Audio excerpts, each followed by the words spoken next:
So, Theaster, I thought I would begin just with a few slides Yeah. of the Ed Williams collection, just to give a sense about where starting at the top floor of the exhibition, where the models for the large figure sculptures upstairs, where they come from. And Ed Williams was a banker, was a banker, he retired. He's still alive, but he was a banker. He's now a retired banker. And for decades, he collected artifacts, both sculptural, sheet music, images from newspaper, that were representations of African Americans, by and large of a derogatory sort. Stereotypical blackface figures. He also collected, alongside those, photographs that he found, also of representations of African Americans that were quite interesting in terms of how they're mixed into the other objects and artifacts.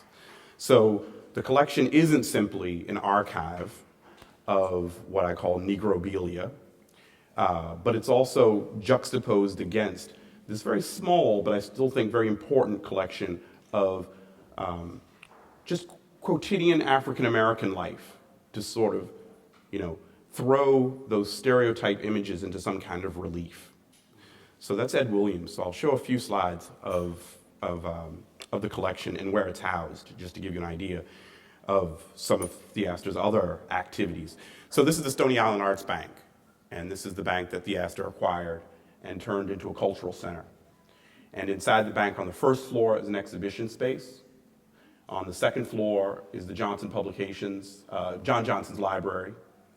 On the third floor is where the Ed Williams Archive and the Frankie Knuckles Archive, those two are housed.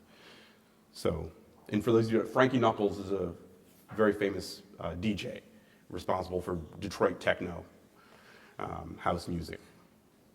So this is up on the third floor of the bank. View inside. And that is the Frankie Knuckles archive. It's Frankie Knuckles. He passed away 2 or 3 years ago. Yeah, 2 years ago. And Theaster acquired his record collection, which is, any DJ would kill to have this collection of records. So in these drawers, in this same room, that's where the Ed Williams Archive is housed. So below the records, filling these drawers are where a lot of these objects and artifacts reside.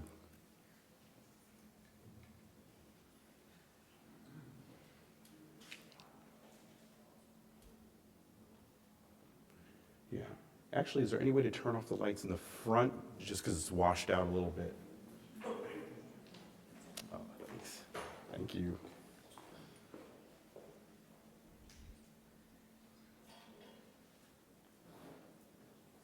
Yeah, there we go. That's better.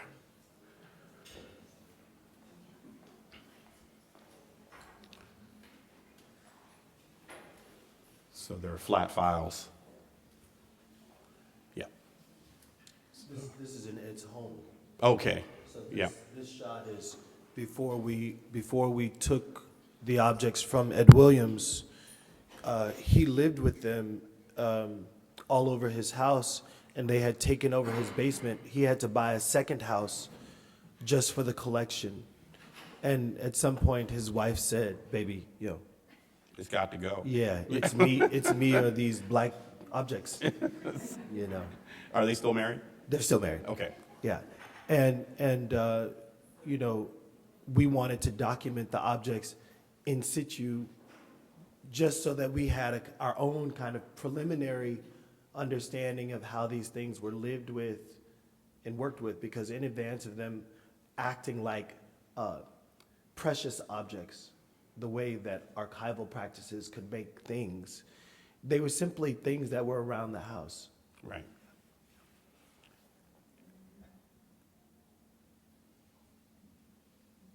So these older signs. Right. No, I think he began collecting them as a way of removing them from circulation. And so I was wondering if you could talk a little bit more about Ed Williams and how you acquired them, why he was willing to give them up, not just because of its burgeoning size, but why did he, in terms of systematically buying them and trying to take them out of view, what were some of his motivations? Sure. And what was his background? Right. So Ed Williams is from Mississippi. He grew up there and then came to the city, and is he's African American, but his descendancy is he's half Chinese. So he's Chinese and black. When you look at Ed, there's nothing that says immediately that he's African American. And in fact, he might say that part of the reason that he did very well in the banking industry, 50 years ago, was because he was very fair-skinned, and that his complexion allowed him to pass not necessarily as white, but as not black, in a way. So I think Ed had a kind of conviction around these stereotypical images because they reminded him of something derogatory that wasn't immediately evident on his face, but was definitely part of the culture that he ascribed to. And whenever he would see these images, and again, Ed is a generation ahead of us, or a generation or two ahead of us. Yeah. He's now in his 70s. He's 76. 76. These images, he could remember when they were being produced. These images were not relics of a past. They were very much the images that helped to define whether or not he would be able to go to a good elementary school or a good high school or a good university. And so these things they were potent for Ed because he was of the generation that they were being produced in a way. And so I think that for Ed, the derogatory nature of them was that he didn't want white people believing that this was the only kind of black image they would know of black people. That in the places that he was getting these things, like say even here in Austria, it is reasonable that the closest contact a person might have with a black subject is this object. And so for that reason, he wanted to remove these things from circulation. Right. So it wasn't just simply an impulse to collect these things, right? That's right. It was actually to remove and eliminate these things. He was working. He was working. It was systematic. Exactly. And so I think the other part of your question is, why would he give it up?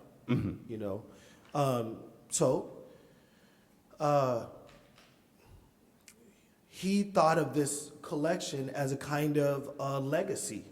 And he was ready to give that legacy to his children, who also didn't look black. And his children, who had children, said, we don't want these objects around our children, your grandchildren. We're not interested in having these things because we don't want our kids believing that the world would have made this or that they have any affiliation with these things that have been produced. That in fact, we are quarter black. We're black, Chinese, Colombian, right, South American, and so there was a way in which these things felt distant from his children, and his children felt they should feel like they're not connected at all to his grandchildren, and so he had a legacy and an inheritance that he was offering, and nobody was taken. Right. And so then Ed needed a home. These things needed a home, and out of a kind of urgency, not just jokingly, but out of an urgency to reduce their quarters and stuff like that, they really just needed to offload this stuff. Right. And no museum was interested. Wow. So Yeah. For a museum, those things were either redundant or passé. I mean, what's interesting for me in terms of having interacted with the archive is seeing this much stuff in aggregate. Yeah. Right. So, I mean, maybe, and it's interesting that Ed's children said that, because I mean, I would take a guess and say I would probably be the age Yeah. of Ed's That's right. oldest That's right. one, right? Yeah. And so already for me, this stuff does feel like a past, Yeah. generationally, Yeah. right? Even though it did linger in curio shops, Sure. you know, you might run across an object or something, but there was no kind of attachment or relationship to it at all. Yeah. So seeing that much of that stuff, I mean, we're talking 10,000 objects in aggregate, is quite depressing, you know. Yeah. And I can't say it had a visceral kind of power, which I wasn't expecting it to have. I was expecting to be able to go through, look at this, you know, after an hour and a half of surveying the objects, you know, it's just like, oh, enough, you know, which I was not expecting at all, you know, have the reaction. But my question to you is, what does it mean to then engage with this and to make something bigger than life taken from this archive, right? What's your motivation for wanting to kind of give some kind of life to things that I think for our generation we are severed from? Thanks. So, over the last few days, you know, I've been wrestling with this minstrel and this large tar baby head, wrestling with the question of, if Ed's mission was to take these objects away, why would I reintroduce them? Mm-hmm. And one way of thinking about this question is that Ed was taking them from antique shops and thrift stores and kind of places of commerce where these things, for $5 or the equivalent of 10 euros, you could buy yourself a little nigga knack. And I think that feeling of blackness being so immediately consumable by anybody willing to pay the price was part of what Ed was fighting. That in a way, what right do you have to buy blackness for $5? In a way. And this idea of the free market exchange was the part, I think, Ed, both as a banker, but also as a person who understood how currency moves, both cash and cultural currency. He understood that the best thing he could do, buy the company. If you want to stop a thing, if I'm a publisher and you are the competing publisher, I'll just buy your company and close it down. And I think that for Ed was attempting to shut it down for the white consumer. I think if Ed could have bought the company that produced these things just so he could burn it, he would have, right? So for me then, to take a pincushion, which is cute. I mean, it's just cute. It's just the cutest little thing. I just want to eat it up. And put it in a museum where it is, in some cases with the show, not only can you not buy it from this place or buy it from me, I'm gonna not allow you to only engage with it in its cuteness. I am gonna make it, I'm gonna blow it up that you might see really how scale shows the problem of desire.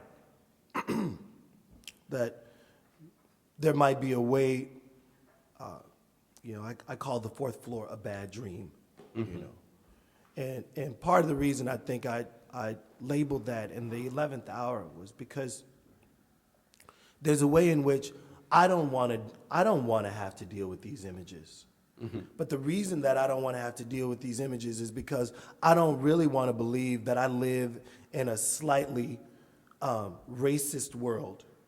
I want to believe that as an artist, I have all of the opportunities that I want. As a human being, I can go where I want and never have to worry about difference being the thing that allows me in the door or not.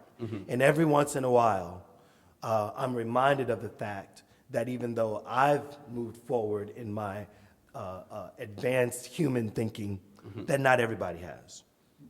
And so these images upstairs are kind of like a question. They're just like, So, do they have power over you? Because that's very interesting. I mean, I don't give them any power. Yeah. I mean, sorry about that. I just banged on the microphone that's recording things.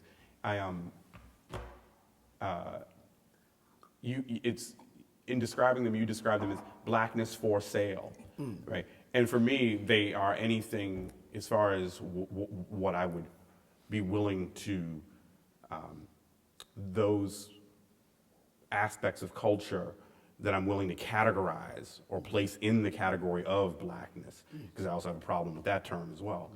But for convenience sake, let's use it.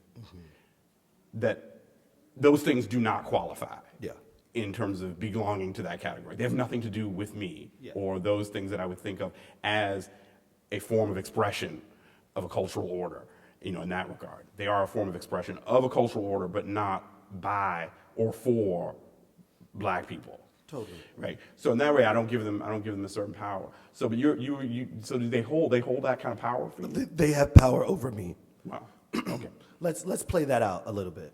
So let's say they have power over me. Yeah. What that means is that as a maker, I choose to believe that things have power. The over me part might be a little bit different, but let's say things have power. Right. And they live in a world, and the reason that the Ed Williams things have power with me, say with me, is because I own them now, and I have to choose to make them available to a visually consuming culture, a culturally consuming. People are curious about these things. I put them out in the world, and people have feelings about them. And it's kind of like if they have feelings about them, then I have feelings about them because I own them in a way, right? So there's a way in which custodianship, it's like having a bad son. And so people are always talking about how bad your son is. It's like, stop talking about my son. Like in a way, my son is his own being, but because of my relationship to my son, when people have a feeling about my son, I want to defend my son. And I think that I carry I've inherited Ed's sentiment as a result of saying yes to his collection. And maybe in a way that makes me feel like I'm a better steward because they are not neutral for Ed. And in a way, as a result, they don't feel neutral. I wasn't looking for a collection of black things when I met Ed. I said yes to the collection because I thought he was a good guy, and I was also invested maybe in his legacy. I was like, wow, this guy is cool, and these things are interesting. Let's run with it, So I think that in a way, the collection is not different from, say, collecting wood. Or having other found objects in my life, trying to make meaning with them, choosing to reload them with power. Now, over me is very interesting. It's hard for me to have an exhibition without belief. And so in a way, when I landed for the first time in Austria and saw this Morgenbrau, this beard thing, ain't a black person in sight. It's like, why in the hell is the most popular beer in Austria with this black dude on it? And do we think that we know black people because we drink beer with a black person on the front? Right? And it's like, well, if these things don't have any power, then why in the hell is this black face on this? Is the first thing I saw. And it's like, maybe I was just gonna have a show about abstraction. But I saw this thing and I'm like, well, I'll be damned. There we are again, making beer more drinkable, right? More yummy, you know. Robust. You know. And why that hair and why those lips and how? And if it's a thing of the past that has no power, then why haven't they changed their logo? Fair enough. That these images are saying things. And I think that I'm more just interested in also being engaged with that currency and saying, okay, Right. well, since we're playing with images, let's play. Exactly. You know, yeah. And I think that's interesting to separate the power versus the over me part. Yeah. Right. And so to say that they do exist or have some kind of currency and do speak to people independent of you, right, Yeah. already makes them important. Yeah. Right. Yeah. So to speak. So this is an image. This is from Warner Brothers, and Warner Brothers, when they release their anthology of cartoons, of animation, this is one of the messages that comes on the DVDs, right? The cartoons you are about to see are products of their time. They may depict some of the ethnic and racial prejudices that were commonplace in American society. These depictions were wrong then and wrong today. While the following does not represent the Warner Brothers view of today's society, these cartoons are being presented as they were originally created, because to do so otherwise would be the same as claiming these prejudices never existed. I actually think of this as an extremely sharp and pointed statement and message from, obviously, a very large corporation in terms of how they're handling the material. And I think it actually says something about where we are now in relationship to the things on the top floor. So these are just some of the, from Tom and Jerry, and having grown up with these. Is you is or is you ain't my baby? Oh, that's fast. All that's. My baby do. I grew up with these things. Yeah. Right? Yeah, like, yeah. And I was like, wow, this is really interesting music. Oh, yeah. And I could sing all, ooh, my baby, baby. Oh, yeah. That was there. Wow. But I just with wanted jungle to, bunnies doing Yeah. strange dances. Oh, yeah. It Bones goes in their nose. It goes on and on. I mean, it's a plethora of the stuff. But I just think of this as, in terms of monitors, Yes. and to use that word like progress, Yeah. for this to be the header, a certain kind of acknowledgement. I think of it as putting some kind of distance between for Warner Brothers to say that was then, this is now, right? So that's one thing in popular culture, and I do think that this actually is representative, kind of the present in a certain sense. In another way, I just want to talk a little bit about other artists who deal with, the kind of stereotype representations, just over the last 2 or 3 decades, in ways that they've been negotiated, just to give some kind of context to what the Theaster is doing. Can I just respond to this really quick? Oh, sure, of Hamza? course, man. I only want to Please, say please. one thing to us all, and that is the last sentence of this. If we were to act like this didn't exist, that part, like to change, to try to edit Tom and Jerry today would be a kind of an erasure. Right? And so this becomes kind of key for me in this question of the Black archive, and that I'm not actually presenting an archive, I'm kind of presenting an index upstairs.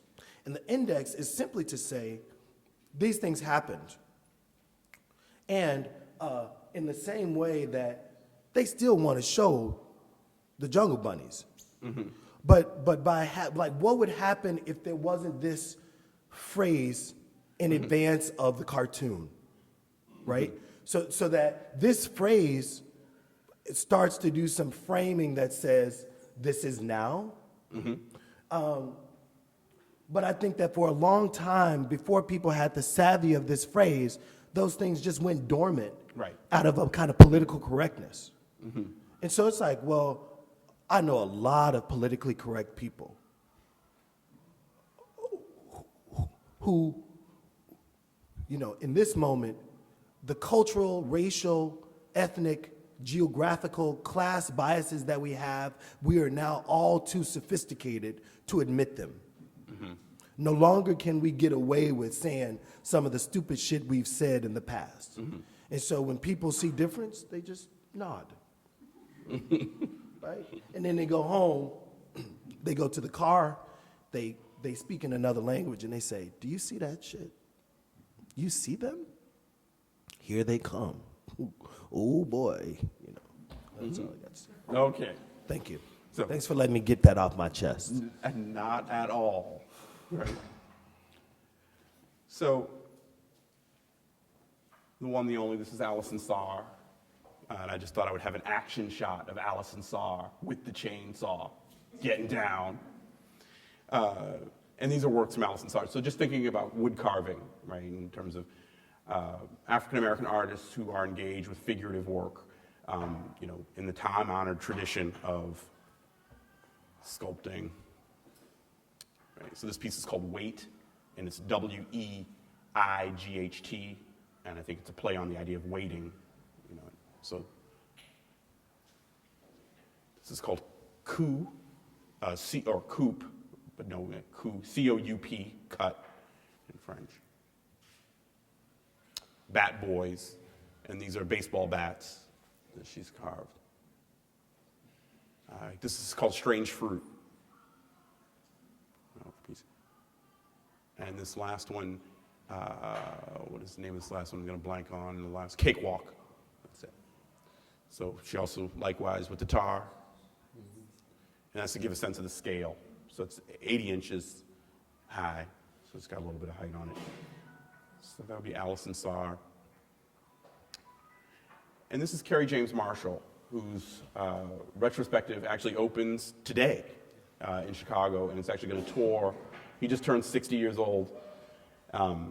His show will travel from Chicago to Los Angeles and New York. And this is one of the housing project series. This painting's about 20 years old, 1996. Campfire Girls. And his use of blackface, I find very interesting. It's called Great America, and Great America is the name of a theme park. Our town. This is called Bang, and at the bottom it says, Happy 4th of July, we are one. Right? And this is a series of smaller paintings that he did called The Lost Boys. And this is just the feature that I want to point out is his use of blackface, because I think it's really, really critical as a strategy, the way different artists, and it's quite beautiful over the last couple of decades, have negotiated with the politics of representation, race and representation.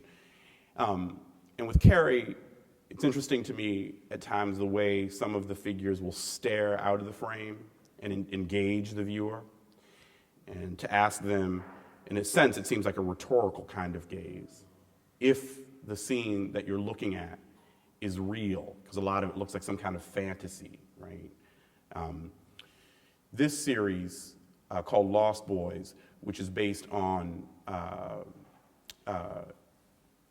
young black men who were killed very, very young. They have this kind of almost beatific gaze out of the paintings. Right. Oh, that's Michael Ray Charles. And so here's another artist who also uses blackface imagery. Right. His is a much more in-your-face, kind of irony-driven mode of address that I would actually say is much more on par with the fifth floor. Is it the fifth floor, fourth floor?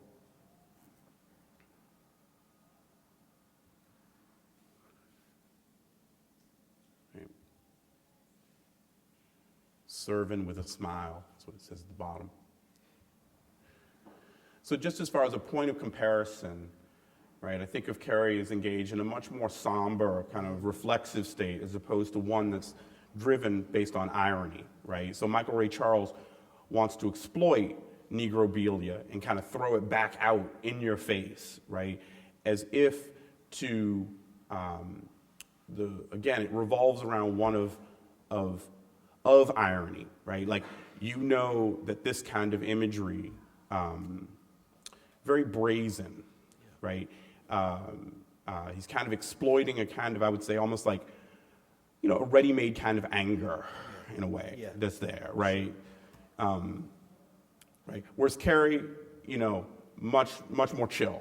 And Kerry's dealing with black subject as he feels it. Like he's not in derogatory mode. He's using blackface to say, I'm really black. Right. Well, the other reason that Kerry is using blackface in kind of absolutist sense is to the grounds of constructing a we. I mean, one of the things that Kerry is very, very, very clear about is, and I love him for it, that generation of artists, and we'll get to this later, who resorted to abstraction, right? Abstraction is a means of transcending race, right? Yeah. And Kerry, so that generation, they said, no, I don't want to be a black artist, I just want to be an artist, period, right? Kerry's generation, in a way, Kerry took up the banner and said, no, I want to be a black artist. What's wrong with that, right? But I think what he's actually talking about is meaning, I want to make an art that an audience can identify with and relate to, right? So Kerry's desire to want to connect, to be able to say, I'm making paintings that really are about an us or a we. He's resorted to an absolute black, which I kind of like, because he doesn't want to get into like, well, I don't care if you're light skinned, I don't care if you're medium skinned, I don't care if you're dark skinned, all black, just an absolute black. So that kind of, you know, those kinds of politics, so some people misread his use of black for blackface, which isn't the case at all. So if you actually get close up to them, you see that they're actually rendered as individuals, right? That they aren't caricatures of stereotypes. And in terms of, you know, I just called up this kind of comparison, just in terms of a kind of, with the lowered lids and this beatific kind of gaze that his figures will often have, that he's drawing on Renaissance, you know, painting of a high order, right? Then there's Kara Walker, right? So Kara's use of black cut paper silhouettes, you know, and this is all happening, Michael Ray Charles, Kerry James Marshall, this is all happening over the course of the 1990s, right? So up to the aughts, yeah, so it's Kara Walker and Kerry James Marshall, the two Ks. But I think it's important with Kara, again, to make a formal distinction about the way a stereotype imagery is being used, is that the black silhouette figures always move laterally across the wall. They never, ever address the viewer. They're in their own world, right? It's like a Looney Tunes cartoon world of violence, of psychosexual violence, but they never break. There's no Z-axis. So basically, they're in their world, you're in your world, and these are pretty much just figures of the imagination, right? So they're black and white, and it's like a Rorschach test. So I think it's really, and these differences to me are really, really, really quite telling, you know. So again, with Michael Ray Charles, his kind of in-your-face, the characters are always, how you like me now, you know, kind of a thing, as opposed to these other ones that are just like, let me stab you again, fuck me, you know, just going about their own little thing, right? But the imagination would be really important in terms of subtlety. And I'm sorry for the poor quality of this slide, hopefully the next is better. But this is the large piece that Kara Walker did 2 years ago at the old Domino sugar plant. And it is monumental of the order of an Egyptian, you know, colossi, right? So just to give a sense of scale, how big it is, right? And that's the back. It's in low res in case there were children in the audience, I didn't want to have that one in high definition. No, but these are, so that's the front. So I think, just to set the context again, you know, for how you're handling it, and also that issue of monumentality, right? So I'm wondering if you could talk a little bit, about your, you know, relative to your peer, and these artists are a little bit older, you know, as far as them being senior figures. But then, what does it mean to then again reactivate this kind of imagery? Right. So initially, when I first got the collection, I pulled the minstrel out as like my keepsake. It's the only kind of object I had in my house, and I would play with it. The little one, I would kind of like show my friends, and I'd be like, look at this. It's kind of weird. Other people would play it, and I'd watch them play it. It was very exciting. Then he'd fall off. His little wire, he'd fall off. And the experience that I had when I played with it or when my black friends played with it was different than when I was observing my white friends, who would either say, nah, not interested, either in a PC or in a kind of sincerity, not interested. And then those who would be like, yeah, this is really cool. Oh. You know, and I had judgments for all my friends, black or white, weiß or schwarz. But I became very interested in that we had, with very little effort, we could address the imagination. So I thought, if I made this minstrel larger than life, so that a grown-up could jump on it, then it would be two dancing fools, not just one, right? And that the piece would be called Duo, right?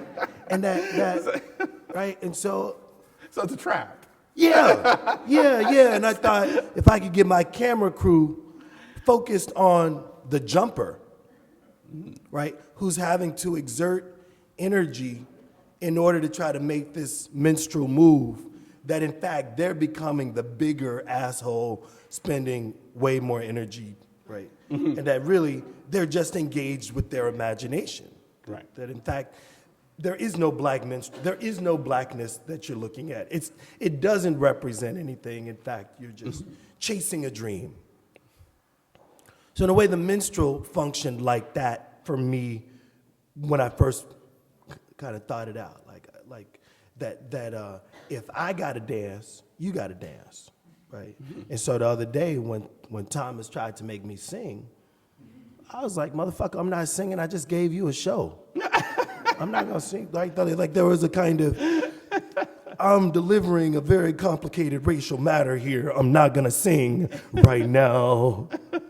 And I asked Thomas to sing. And then Rudolph sang, and then all the white people sang. And I was like, yeah, that's what I'm talking about. And in that way, again, what does it mean for a white guy in a room full of white people to ask a black guy to sing? It may not mean anything. I like to sing. White people like to listen. This is great. I was not gonna fucking sing, right? In this, you know what I'm saying, Thomas? No offense to Thomas. People want to hear singing, so I sing, and I love to sing. It was like that moment where one has to just be mindful of what the politics means for oneself. And so this idea that the two objects, not 6,000, I didn't bring all of Ed's objects. Right. I decided to just index two. The two that were the most tangible and cute and consumable, and then turn them around.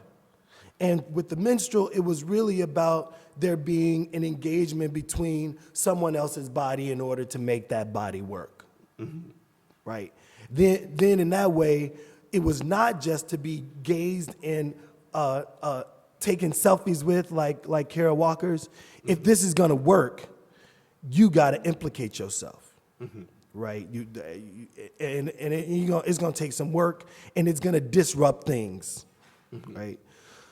For the scaled tar baby, she was a little bit different. Like in a way, I was really in at that point just having a conversation kind of with sculpture, to say like, well, how could this translate? As an indexical moment, what would it mean if I started to just translate her gown into another form, and her head could scale offer me something sculpturally that was just interesting. And that in that way, the pincushion was was the beginning of a still life. And I was just kind of having fun, kind of moving, kind of imagining these objects. But I know that even though I'm doing my sculptor thing, that the minute you paint it black and you put these little red lips on it and you put this bald head with a bow rat, a ribbon, that it's saying all these other things. And so I've said this, I feel like in a way the show is really a painting and sculpture show, full stop. But it happens to be a painting and sculpture show with black subjectivity. And that as soon as you do that, it's almost like black subjectivity trumps anything else that the show might be about. So the fact that I've made my best freaking paintings ever in the world isn't the thing that people want to put in the Austrian newspaper. People were like, no. Let's not go on the painting floor. Let's go up to the minstrel. It's like, I don't want to be near the minstrel. I want to talk about my paintings. Right. I want to talk, this is the land of serious painters. I want to talk about painting. So let's talk about the paintings. On that note, as a segue. Take me to the bridge. It's interesting what you said about it being, yes, a painting and sculpture show, full on. Yeah. Abstraction. Yeah. How it's a beautiful floor and a complete shift in registers. And I'm thinking of the floor with the St. Lawrence statue on it. And I'd mentioned before about a generation of artists who engage with abstraction, of black artists, who are now having their day in the sun in a way. Jack Whitten, Norman Lewis, Al Loving, Melvin Edwards to some extent, and William T. Williams. But the way that they, again, wanted to engage with abstraction was a way of transcending race, right? A kind of formalism that was really about a kind of removal of a kind of subjectivity, right? Again, not wanting to be, not having things registered by being by a black artist. They just wanted to be an artist, right? In some kind of universal sense. I was wondering if you could talk a little bit about the use of tar in the paintings, right? That would seem to be a real, that it obviously has a symbolic dimension for you, but it's also biographical, right? So I was wondering if you could talk a little bit about to what extent those paintings are abstract for you. Yeah. Right on. So, if we were to ask Al Loving, or if we were to ask that generation of painters, why the urgency to remove the implication of race from the subject of your work? And does that automatically mean that you're making white abstraction? But in the absence of black subjectivity, does that mean that you're trying to make paintings like white people? Right? So, I have that as a real question. And is that in some way related to market? Is that related to another kind of post-colonial trauma of not wanting to identify oneself as a way of having greater opportunity, or as a way of kind of indulging not quite in a self-hate, but in a self-critique, that there's more to paint about. Right. And so I didn't grow up looking at those painters, Jack Whitten and Al Loving. I grew up looking at Warhol and Rauschenberg, and thinking about Jasper Johns and Eva Hesse, and learning about Arte Pavra, or thinking about Ming Dynasty, Song Dynasty, Shoji Hamada, my Japanese thing, and that those things were, in a way, they were both about the freedoms one could have in making. Say for me initially it was just, I wasn't reading Rauschenberg thinking I want to make collage. I was reading those moments as like, wow, one could be really free, as I was learning ceramics, as I was learning to be a sculptor in the material clay. I was like, wow, some interesting things are happening in the world. They didn't have an immediate effect on me. And I was working. So I was working with my dad, trying to make ends meet, trying to make a little bit of cash, and helping my dad do his thing. And your father's a roofer. My dad's a roofer. He's a builder, and roofing was one of the 7 gigs he had to make ends meet. And so we would roof, or we would paint, or somebody would move out of an apartment, and we'd have to ready the apartment again, refresh it, redo the floors, get out the roaches, whatever. Yeah. When we were on a roof, there was nothing sexy about being up there. There was nothing interesting. Only thing that was interesting was that my dad paid me what he paid grown men when I was 13 or 14. Everybody got $75 a day, right? And I thought it was really awesome. Everybody knew that I was privileged because they all knew that my dad gave me what they gave these other guys, right? But my dad also knew that I was going to work hard, right? And so when we would tar ourselves into a corner, I could help kind of figure that out. And if my dad wasn't on the roof, my dad could trust me to think through these things by 15 or 16. Can I interject a biographical note? Yeah. Very small one. Yeah. Theaster is one of 9. Yeah. He's 8 sisters. so the idea of him working with his father is he's the only son. Yeah. And I think that's just to point that out. It was a big deal. Yeah, right, exactly. And I think that in a way, my dad wanted to ensure that I wasn't lazy, that I understood manhood included the responsibility of working, and that if I could symbolically demonstrate work, he would reward me. But if I chose not to work, I would not get lunch money.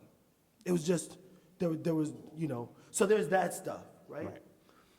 The more that I learned about Fontana, Stella, Malevich, the supremacy, like the more I started to read of these kind of white abstractions. I got this stuff over here, I'm a potter, I'm reading about white abstraction, and now I have these things that are absolutely familial and absolutely black in my life. My question was, could what my dad taught me trump white art? Could I be on par with my peers in the contemporary art world, whoever they are? Could roofing be the hottest shit ever? Right? And that there were moments where it was not about black or white. It was about being courageous enough to evidence one's history, one's real history, relative to these other things that were happening in the world of art. Right. So it's like, I didn't go to school for painting. Right. I went to school for roofing. Right? Yeah. I didn't go to school for a certain kind of, like the way that I understand composition is probably more Eastern than it is whatever black is or whatever Western is, right? That my sense of composition is actually flat because I was introduced to Chinese scrolls probably before I was introduced to say Aaron Douglas, yeah, or something. Douglas, yeah. It's interesting. And so the moves that were being made, I just had like this strange relationship to what I felt was artistic genius. And it just happened that the artists who I was looking at that I thought were super smart and were working through things, they happened to be white. That was the art world that was introduced to me, white or otherwise. Other. Right. So, Right. but what I find really interesting is, one, the extent to which people know that you're a ceramicist. Yeah. Right? That your way into the art world, you're a killer ceramicist, and in terms of having studied in South Africa, having studied in Japan, with a real, deep knowledge of how to do it and techniques and glazes. But that with the tar paintings, what I see is a kind of parallel, and even in hearing you describe it, is the fact that it's work. Yeah. Right? Yes. There's another dimension of it. For you to translate something into art, like that art, that it's as much of a kind of physical engagement with a material with which you are familiar. Yeah. Right? Yeah. But that this issue about it being a work of a certain kind. And could you talk a little bit about how they're made? Because I think that's really, really telling about the relationship of the material, how the material is put onto the frame, what goes on, what are the steps that you have to do to lay it out.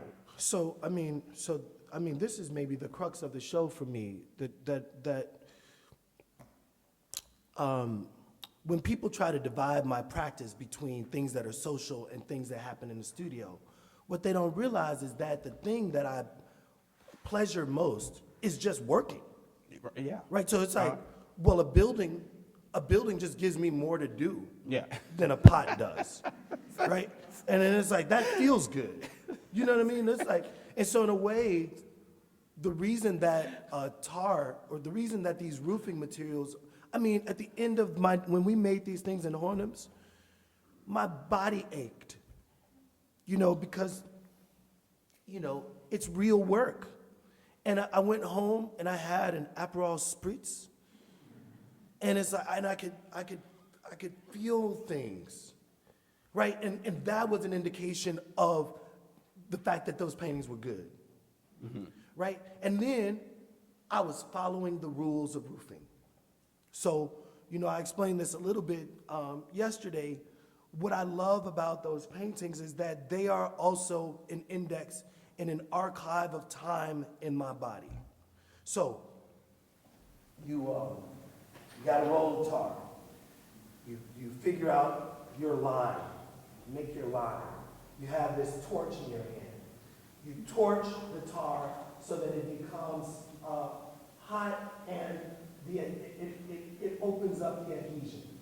And then you roll it down, and as you roll it down, you are with your feet adhering it to the roofing, to the surface of the roof.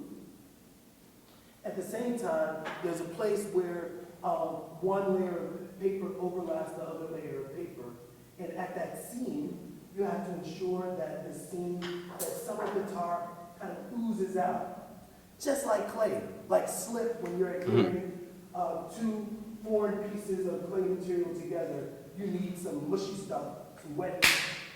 Right? And that thing then creates this bond. So in a way, I'm potting. That roofing is a kind of craftsmanship that the more that I adhere to the rules of roofing, the better I think the painting will be. It's not that I'm trying to make a painting that is necessarily expressionistic. That in a way, I am paying homage to labor, let's say. And that I believe that labor trumps a particular kind of bourgeois engagement, or my reality, my truth, and whatever its social condition was, is as important. So even though there's not a black person represented in the image, it is not that I'm intentionally trying to make something that one would call an abstract painting. I'm actually just paying homage to roofing. Right. And that roofing, in fact, maybe I would be able to die and say, Theaster was a roofer. A damn good one. Right? and that would function, roofing would then function as a kind of crossover between painting and labor. Right? Right. that because in a way, Hamza, I am not exactly sure who I am in art, that the word abstraction even feels narrow in terms of defining the activity that's happening. Mm-hmm. So I think that my roofs are black. Right? I think that they are inescapably black. Mm-hmm. But my roofing team in Chicago is Polish. And my roofing team here didn't necessarily speak really good English. But what I love about the action of making those paintings, it's just like going to make a pot in Japan. Mm-hmm. That we actually don't need this language because we have the language of roofing in common. Mm-hmm. And that means that Wunderlein could come here and see this big wooden sculpture that he participated in the creation of, and these roofers could come and feel like the things that they helped me build mm-hmm. are of the most important things in the world. I don't give a fuck whether it's my dad or a German dude or a Polish dude. I think that labor could be excited mm-hmm. about the fact that the thing that we produced also has the same equivocal value as something that was intentionally created in a tradition that, like, I couldn't afford to go to art school. Mm-hmm. I couldn't afford to go to art school. And that could be enough, like, that's not black or white. I couldn't afford, that's money. Yeah.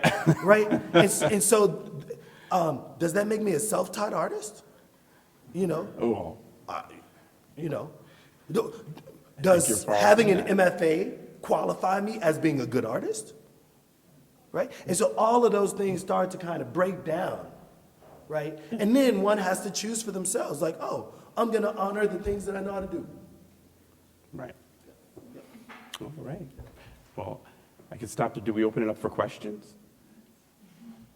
We could open it up for questions, or we could continue, because there's a whole other chapter in the back, and I'll bring it up. Just before we go into questions, just like I brought up the issue about ceramics, the practice. So even though it's a museum show for Theaster, and I think it's very, very important, actually, that it is not in the United States. It sounds that how there's a whole other dimension of what it is he does as an artist that falls into the category of social practices that have to do with a series of houses that he owns, and also the redoing of the bank. That's a whole other dimension, and so it's nice to actually think about those things in some sense being left behind, because in another way, to what extent do they translate when brought over here, right? So you had the project at Castle where you were able to take on a piece of real estate, right? In a way. Right. But I think it's really, really interesting just to see you, like put that part of the practice down and really engage pretty, like you said, full on. This is a painting and a sculpture show, right? So then there's you as the ceramicist as another way. So you say you don't have an MFA, but you do have this skill set, right, that comes along with this. But then there's also, I want to talk a little bit about the property aspect of it, because I'm the one who's always telling you, man, do you have to buy another building? I don't think you need to buy another building. And it's just to give you, like you said, it's work. I need something to work on. Yeah. But I think that there's a whole aspect of, when you question what you do as an artist and not knowing if what you do can or should be called art and does it really matter? Yeah. The acquisition of the buildings and the politics around the acquisition of those buildings, I find fascinating, right? That the other hat that you have, in addition to being a ceramicist, is also that of a bureaucrat, right? That you got your degree in urban planning, city planning. Yeah. You worked for the city. You worked for Seattle. You worked for the Department of Transportation in Seattle. Yeah. You also worked for the city of Chicago, for the Chicago Transit Authority.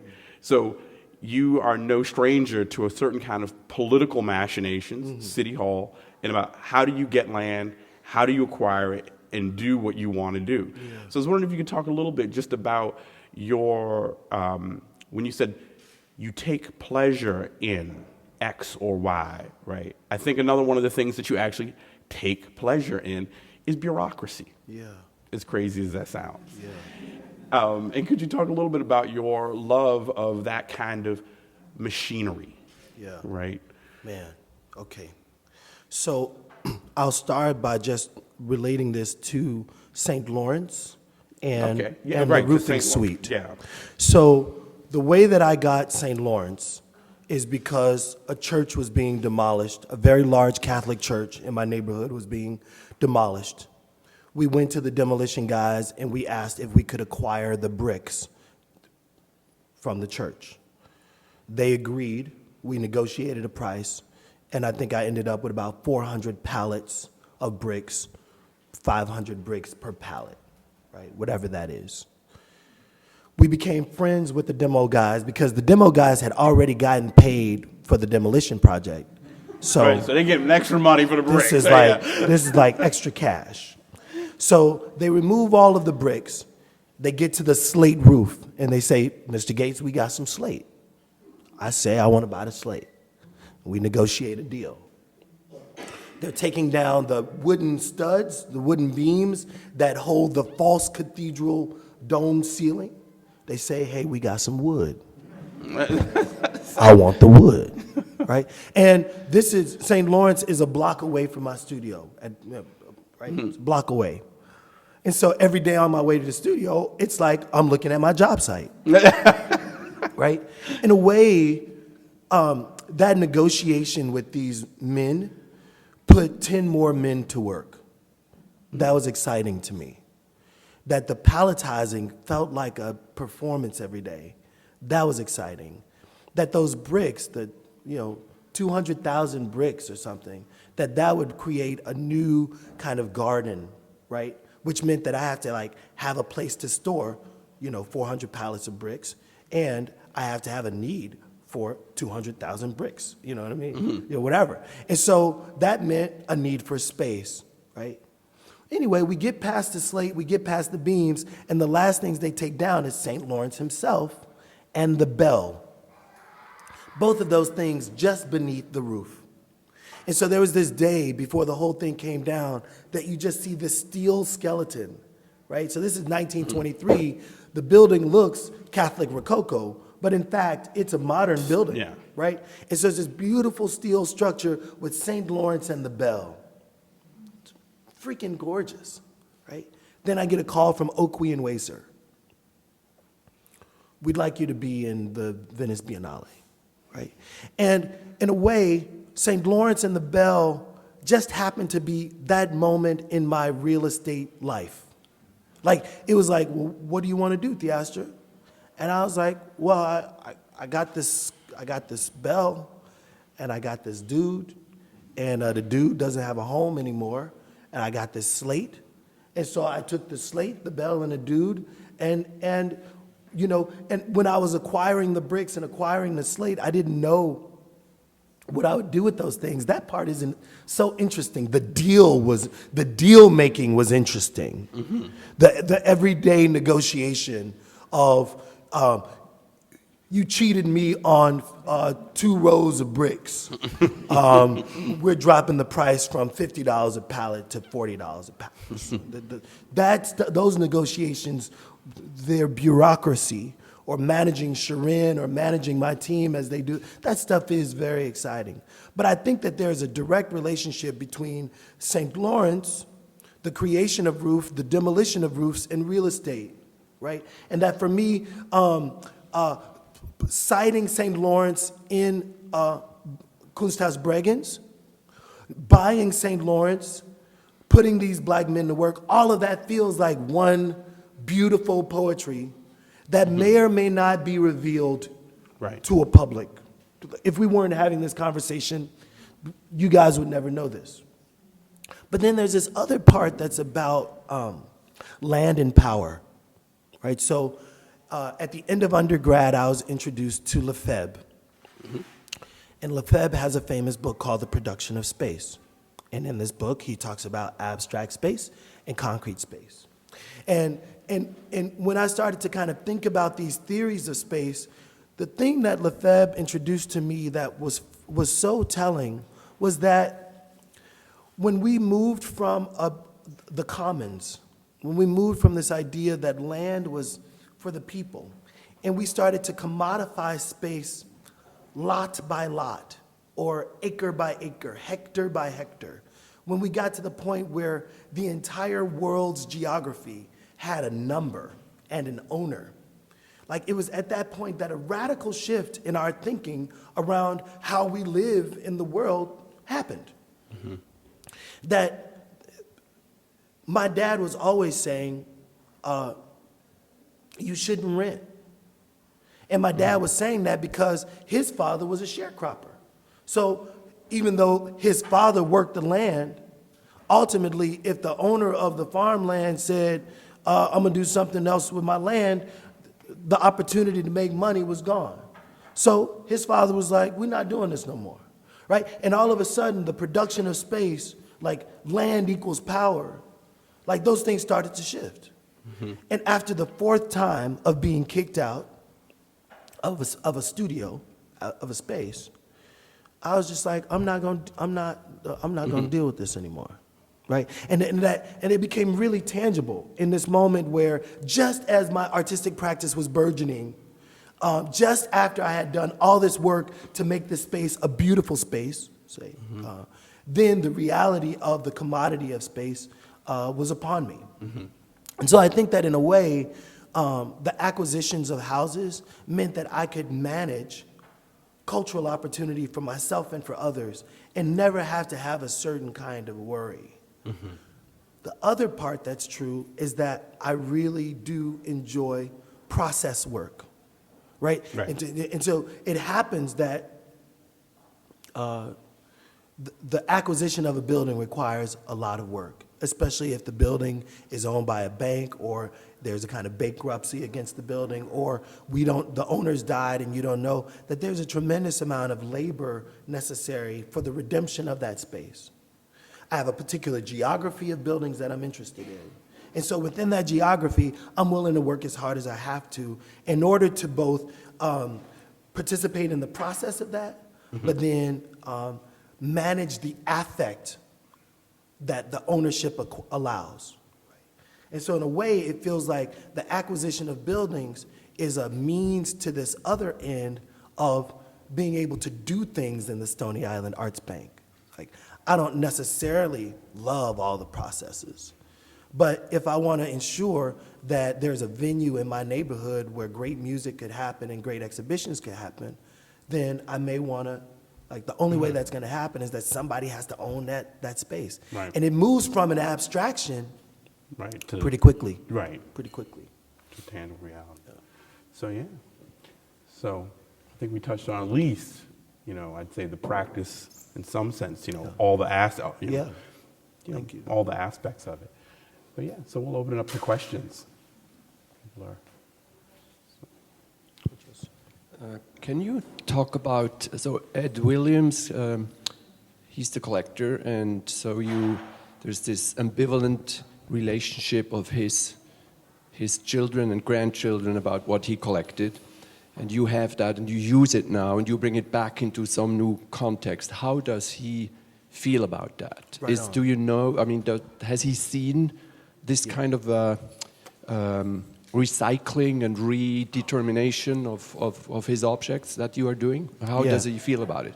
That's a great question. So, one of the things that I said to Ed was that I would invite him to participate as much as he wanted to in the process. And so we often do public conversations. I call him if I'm making a big move. I think he's honored that we honored him. And in a way, I didn't just get his collection, I also had to be willing to manage that relationship, and it's been a real pleasure. I'll take one more question. Sure. Oh, wow. didn't think to get I any. don't. Yeah, I didn't think to grab. I any don't have photos. photos, but when you come to Chicago, We there's. will rent a helicopter, Yes. and you'll get an aerial view. I'll make sure that we get you some images.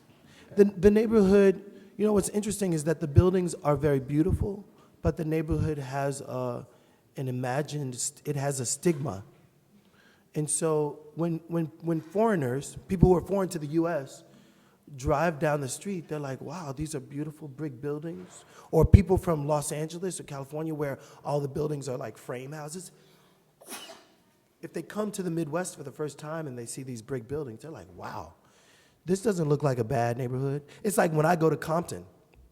Oh, yeah. I don't know what I was expecting when I went to LA for the first time, but I went to Compton and it was like trees were growing and there was grass. And I'm like, how is it possible that this is the most dangerous place in the world?